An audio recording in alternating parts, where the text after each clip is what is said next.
Ngayong araw, ibabiyahe pabalik sa Zambales sa mga Pilipinong mangingisda na nasagip sa Panatag Shoal ng mga Chinong mangingisda at ng China Coast Guard. Ayon sa dalawang nailigtas, maayos naman ang pakikitungo sa kanila ng mga Chino. Sabi ng PCG, tanda ito ng isang gumagandang ugnayan ng China at Pilipinas. Ang mainit na balita hatid ni Von Aquino.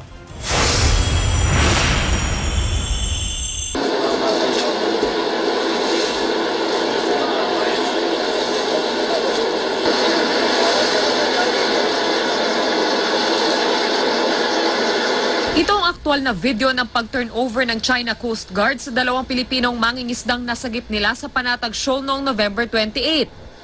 Matapos ang tagumpay na turnover, kumaway pa ang mga China Coast Guard para magpaalam. May nakita kaming mga fishing bangka and sila na lang yung pinasundo namin sa officer namin na nag-receive sa mga kababayan natin. Dinala sila dun sa Chinese Coast Guard vessel. Then nagkaroon ng proper turnover bago binalik sa namin, sa barko namin. Kagabi nakadaong na sa Maynila ang BRP Tubataha, lulan ang mga mangingisda na sina Mori Shera at Lloyd Akyot. Kwento ni Shera, November 18, 6 raw silang naiwan sa Panatag para mangisda pa. Ang dalawa sa kanila lumipat daw sa ibang bahagi ng Bahura, kaya't 4 na lang silang magkakasama noon.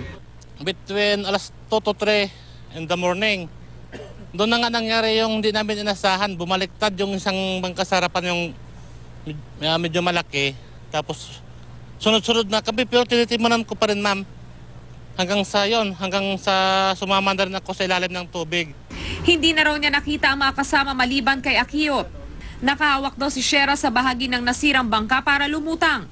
Kumapit naman si Akyot sa isang malaking tubo. Nang gumanda ang panahon, nakahingi sila ng tulong sa isang Chinese fishing vessel na siya naman nag-turnover sa kanila sa China Coast Guard noong November 28. Paglapit, Chinese Coast Guard, nagulat ako, ma'am.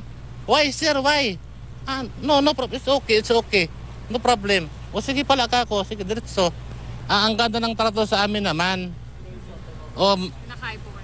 Sa pagkain man, ma'am, ayos. Yung medical, binigyan kami ng panglunas, yung band-aid, tapos may nilagay sila na powder dito. This is the first time na yung Chinese Coast Guard na nag-turn over sa amin ng mga fishermen natin. And this is a very nice gesture that could lead to more cooperation pagdating dun sa trabaho ng Coast Guard. Ikinatuwa ng palasyo ang pagkakasagip sa dalawang mangingisda at ipinapakita lang daw na nanumbalik na ang magandang relasyon ng Pilipinas sa China. Von Aquino, GMA News.